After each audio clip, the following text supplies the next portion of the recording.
morning. Welcome to my talk. Good morning, everyone in here. Hope you're awake. I'm still a bit sleepy.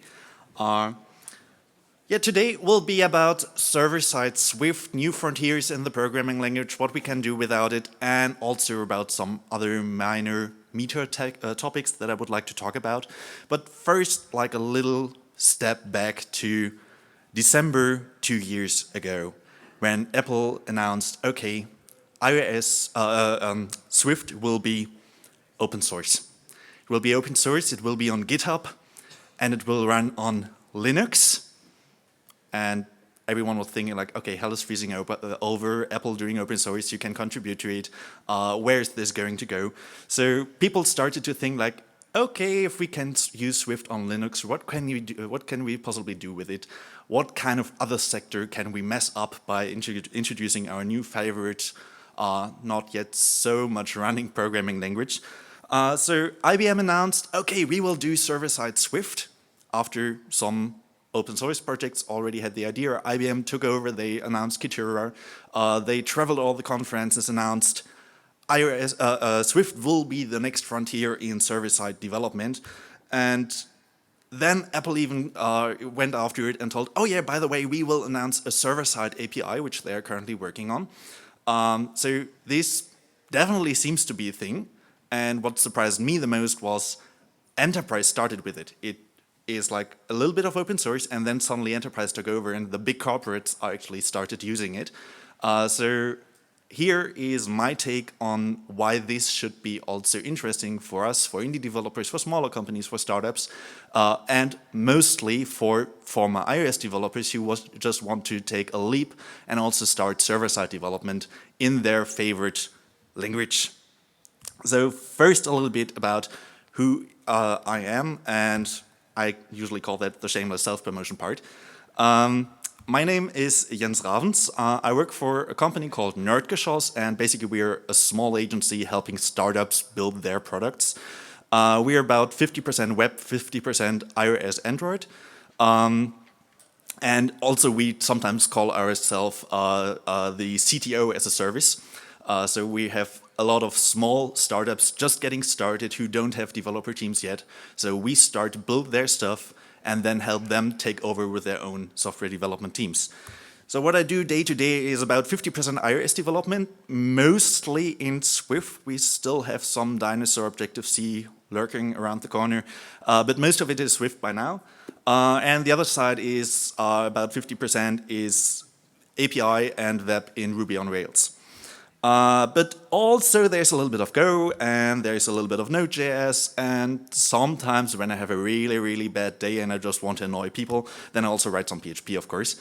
What this shows is basically we do a lot of different technologies, we are seeing a lot of different projects, and we have a very diverse tech stack. We always try to find the best solution for every single thing.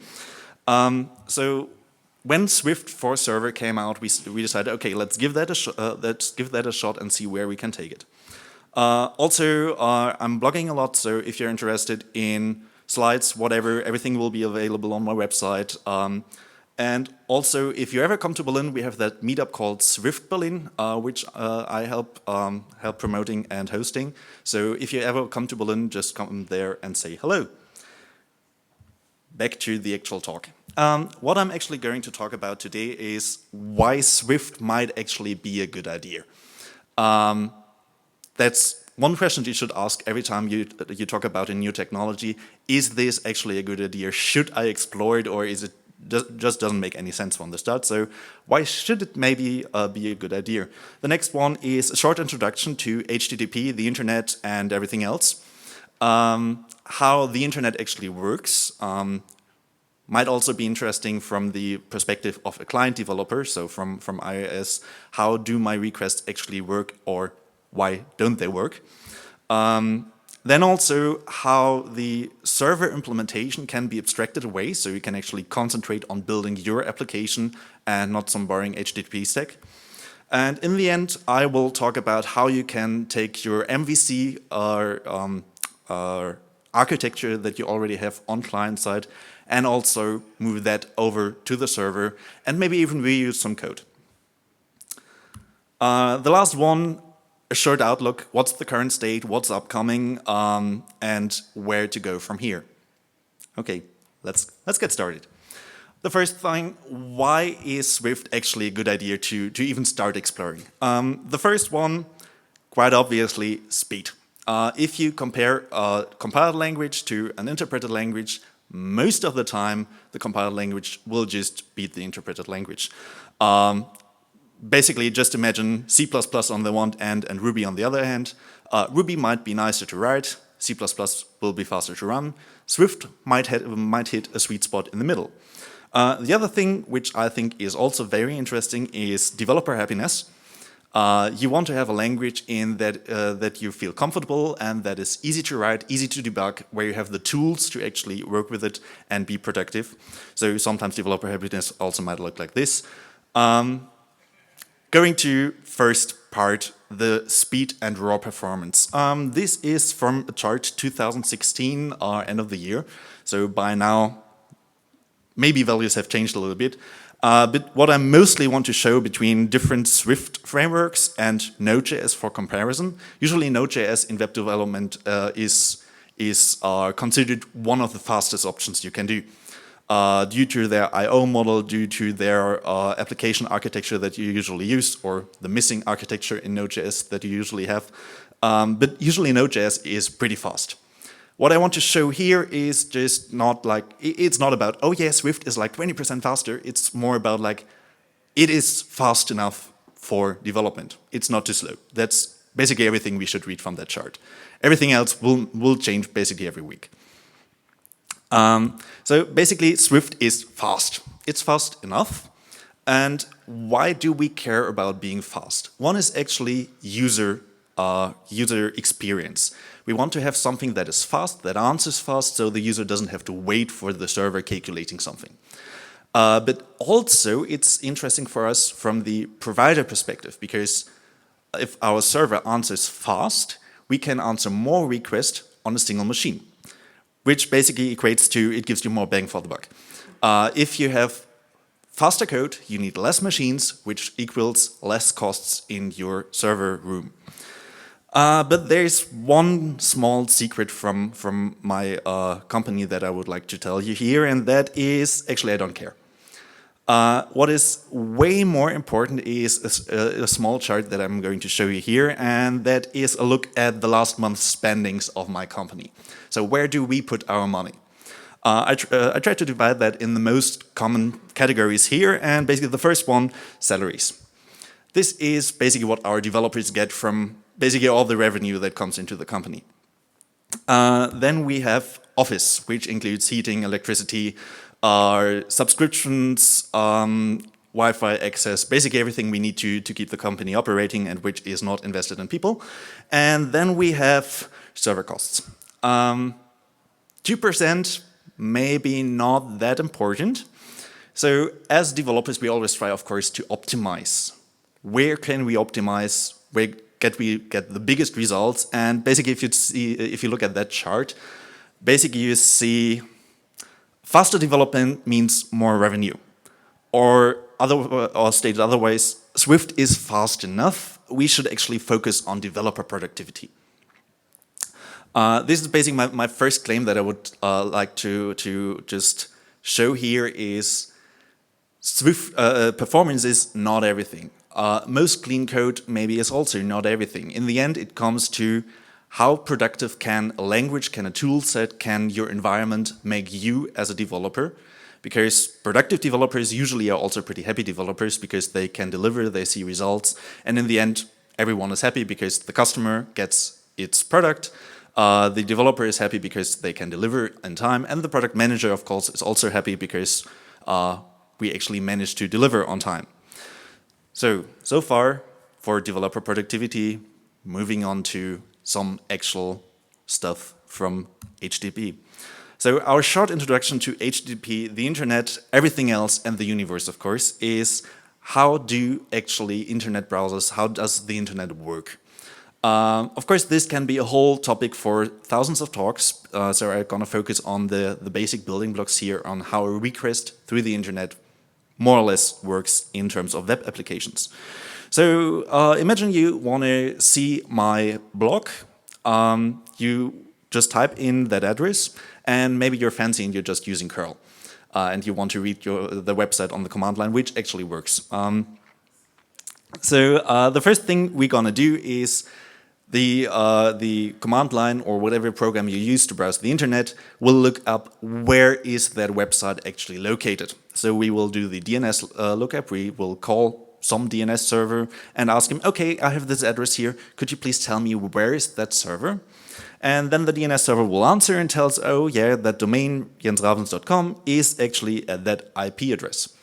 So let's save that IP address, do the next request. The next one will be or basically we build that request, we tell, okay, let's get the root component or the root path of that domain via a protocol that we call HTTP 1.1. And we also send the host to the server, so we tell the server, okay, you are jensravens.com, please give me that website. And I accept everything, just give me something. So we're gonna contact the server, and the server will respond to us. But basically first the server will do something. Usually there's some kind of load balancer step involved. So the server will see, okay, there are different apps who can fulfill this request. So it will call one of those apps, and then the app will basically respond. Okay, you requested HTTP 1.1. That's okay for me. Here's your document. It will be a text document or an HTML document actually. Here's the length. So basically we send a bunch of metadata, then do an empty line, and then actually we send the HTML over. So if you think this is like greatly oversimplified, it's actually just a little bit. But basically, this is just plain text over TCP. HTTP is not that complicated, at least not in version 1.1. It's just some plain text flying around. And if you think that, yeah, you're right, it's just some plain text. So let's try to wrap the basic thing here, the request and the response, into some Swift objects. So the first thing here is a request. As we've seen before, there is some kind of method. It could be post, patch, put, whatever. There's some path involved. So once we reach the server and the server is identified, inside of that server, he has to respond with something. We have some parameters, maybe in the URL, maybe as a JSON body, but there will be some parameters. There are headers, as we have seen, about the content type, about what kind of content type we would like to have. Maybe have some authentication running, but basically there will be headers. There's some kind of format, like is this supposed to be JSON or HTML? What kind of format would you like to have? And in the end, there is maybe some body involved. So not for GET request, but for POST request, for example, you want to upload an image, then there will be some associated data, which is just sometimes there, so that's why it's an optional. And then you get a response after it. A response also contains some headers. As we have seen from the response, we have a status code, and basically we have some content in the response, which was the HTML. Just a last look at the streamable. So streamable is just something that returns data in chunks. And either we send everything in one chunk, or actually we wait until the whole thing is rendered on the server. Okay, if you think this doesn't really look like a blog application, then again, yeah, you're right, because basically this is the same thing that happens for every single kind of web app. No matter if you're building the next Facebook or if you're building just a simple static blog, in the end, basically this is how your request-response cycle will look like. So as developers, we try to abstract things away, and here's something that we can actually learn from another community, again, the Ruby community, where they do a pretty good job at abstracting the server implementation array. If you think at Node, basically you have server and request handling as one bunch. So for example, you import Express, and on top of Express you build something. If you then go to another server implementation, then you actually have the problem that you just can't switch it out. And this is something that Ruby got, in my opinion, really, really well and really right. That basically servers or the whole HTTP handling is not coupled to your application. Everything that an application does is it gets a request object, it returns a response object, And from that moment on, the application doesn't care anymore. And on the other side, you have a server, which is capable of creating those request objects and serializing those response objects and send it out to the user. That way we have kind of a thriving ecosystem of a lot of different servers and a lot of different applications, and you usually can combine them, and that way you just get the best server for your special use case. So that's something I really would like to see in Swift as well, because it makes development in Ruby really fun. So how that actually looks is there is one implementation on the web which is called the Open Swift Standards, which I really would recommend you to have a look at. Open Swift Standards is basically just a repository containing tons of protocols for common things. Just imagine how many result types you have in your project already. The Open Swift standards also have a result type, so if you use that and everyone else would be using the same, then actually source code becomes compatible. So with all that stuff, it would basically look like that. We have our amazing app, which is doing amazing things for our customer. Basically, amazing means profit. Then we have some kind of Open Swift standard library, or any kind of standard. And under that comes some server implementation like IBM Skitura or Vapor, or basically you have some kind of server under that protocol, and then comes the internet. Which means basically 3/4 of your application already is done as soon as you already start on it. Also, based on this, there's also the new thing, the Swift Server APIs. Like announced somewhere in end of last year. It's slowly getting up to speed. And they currently discuss on how those request and response protocols actually should look like. So as soon as we have those objects integrated into the Swift language, then it should be way easier for us to do those compatibility layers. But it's kind of still a work in progress. Pretty early stages, no code written yet. It's still in discussion phase. But again, it's Swift, so it's an open discussion. There's a mailing list that you can join. All the discussion notes are available on GitHub. So if you're interested and you want to join in that in standardizing those interfaces, well, there's a lot of stuff happening there, so just join there. Okay, next up, we want to build that upper part, our awesome app. How does that actually look like? And how can we build that with MVC or something that is called MVCRS? And that term is shamelessly copied from another talk last year from SwiftConf by Greg. If you are into MVC and if you would like to explore new things about MVC, I really recommend that talk. It's available online also as a video. And basically, it is about extending the whole idea of MVC with 2 letters, which is RS, which stands for router and storage. So the idea is to move the storage out of the model and make the model that therefore basically not dependent on any kind of storage and implementation details. So a model shouldn't care if it's coming from a server, from a database, or from a cache. And all of that stuff is moved to the storage. So that's basically MVC in a nutshell. So let's see how we can apply our MVC knowledge to the server. As we've seen before, basically our app is just turning a request into a response, and voila, we have an app.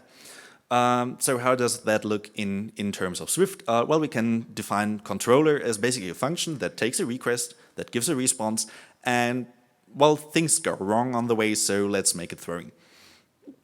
So how does the most basic application look like? Well, we have just a closure, which takes a request and creates a response with a response code and some content. That way, basically, we already have the most simple application that we write. And this is actually, if you use it with Skitura, that's already running. So we have our first web application. Yay. From there, of course, it's not too nice to respond with every single request always with, oh, hello world. That might get a little bit boring for most users. So let's experiment a little bit about how we can render content in different ways. Entering views. How do views work on the server? Because of course it doesn't have a screen. How can we implement some really basic universal concept for rendering things? Well, basically we just have something that can render into something that you can stream. Then we just have this convenience thing that basically takes all that stream and renders it in one chunk, which we can also implement with protocol extensions. And also we have to give some kind of content type. So we assume that whenever rendering is successful, so it's not throwing, that we just render a status code of 200 and then it's okay. So let's implement something a little bit more specific. One thing we all love and hate at the same moment, JSON of course, so let's render JSON. So JSON is basically just a view again. It has a content type of JSON. It has some kind of contents which are renderable. You init that JSON view with something, and then you can call render, and we just call NSJSON serialization. So this is basically the most simple view that we can do. It just gets any kind of data and it renders it into a JSON string. We will see an example in 2 slides. But first, some model. As I said before, the idea of MVC-RS is to take the storage out of the model and therefore have it basically platform independent. So our model becomes extremely simple because we don't need inheritance, we don't need protocols, we don't need any special implementations. It's really just a plain and usually pretty dumb object. So if we talk about our blog post has some kind of ID, which is not going to change. We have a title and we have a content. How do we save it? Well, we save it in a repository. Our repository protocol basically just defines what does a repository in general have to do. So a repository is able to retrieve some kind of elements, which you can find by some index, or which you can query via some conditions and then gives you an array. That basically looks like that. If you want to get a post, you ask some kind of post repository which implements that protocol to find the post with the current request parents, and you just get the ID from the parents. So if we have some kind of path like /post/5, we extract the ID, we convert it to some integer, we query our post repository, and then we get our post as a struct. So everything as a struct, Krusty will be happy, we will be happy too, because we can just work on value types instead of reference types, and basically just define how we want to render our post. So we take the ID and the title, and then, as we've seen before, we just initialize our JSON view, and then the controller, we just return that view, which will automatically, because it responds to the protocol of response, therefore it will automatically render itself into JSON and the client will get some JSON. Okay, so basically every request we do by now ends up in our controller. It will create JSON from some post, but actually that's kind of a boring application if we just have one single endpoint, because we didn't have any kind of if switch statement, whatever, to see different kinds of requests in one of our apps. And that's where we go next, and that's the router. A router basically is responsible to take a URL and decide where that URL should be handled. So if a router gets a request, we can upfront define how our routes should look like. So let's imagine again we have our controller which renders a JSON view and returns a response from the JSON.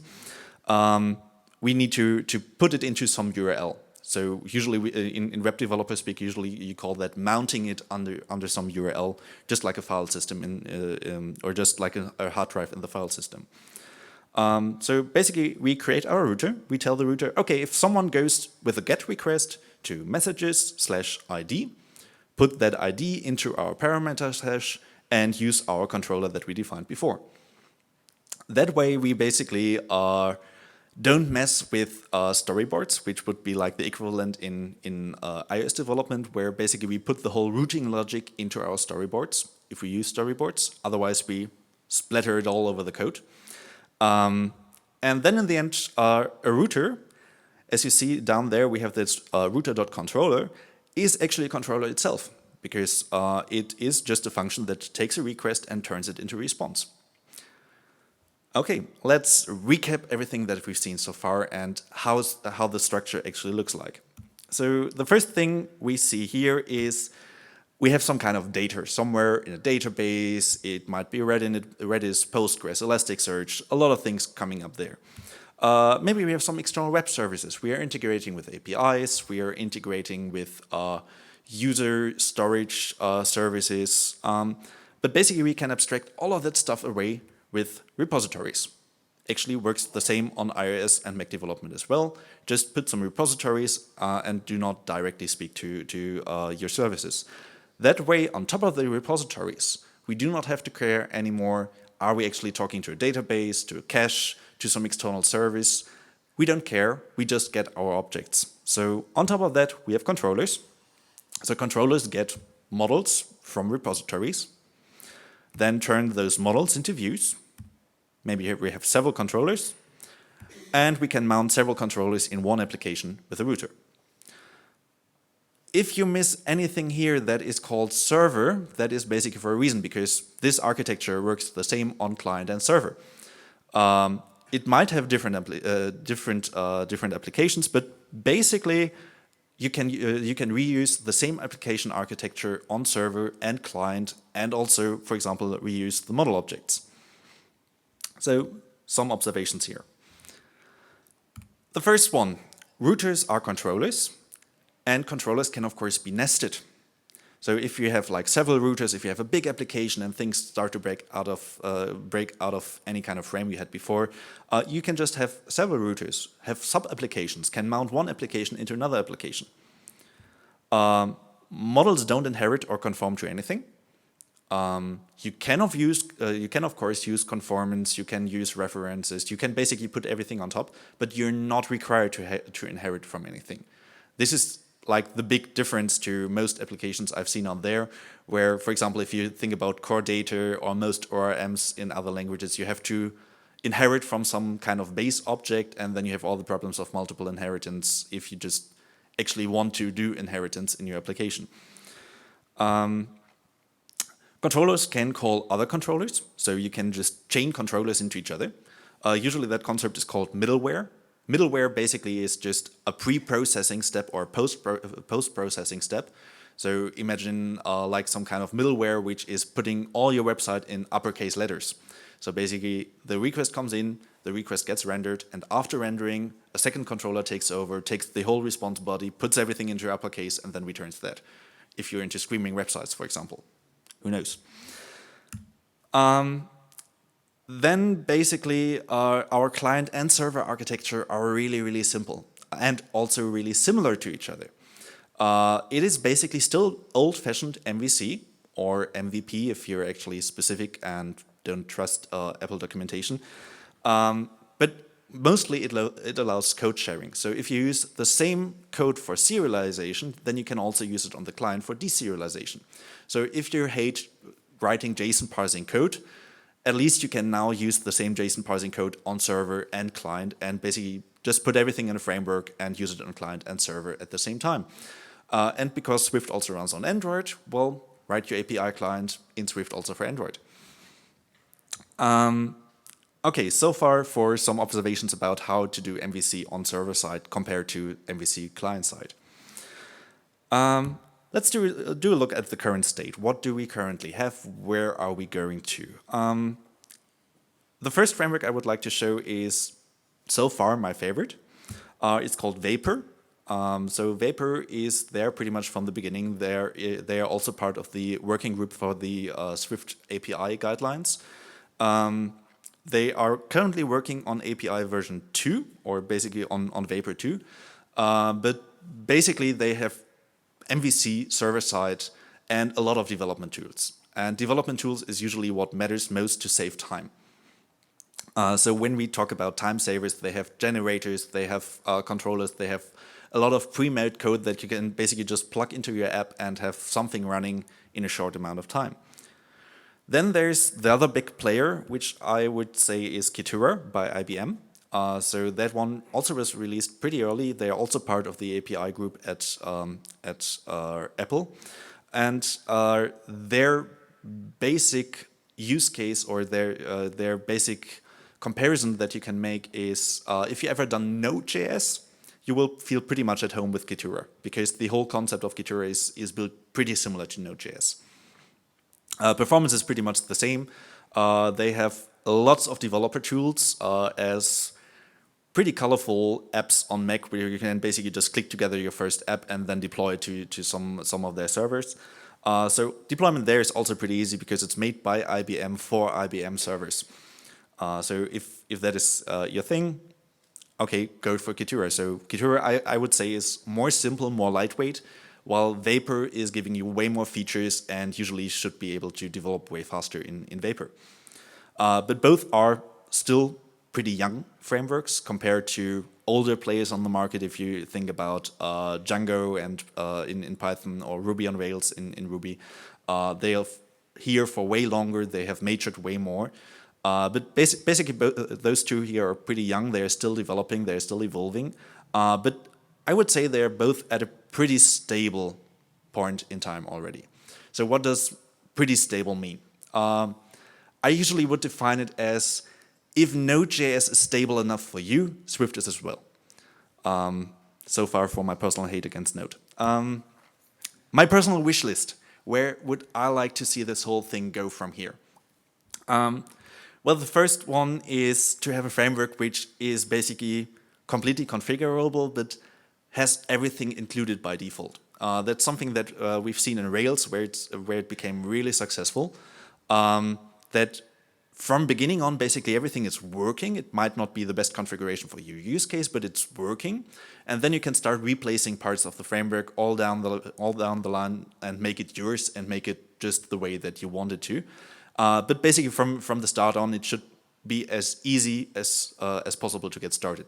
Like compared to Java, where you basically need 5 days to just get a web server running, I would like something where just include it as a dependency, do Swift bundle, and make it run. And that should be everything.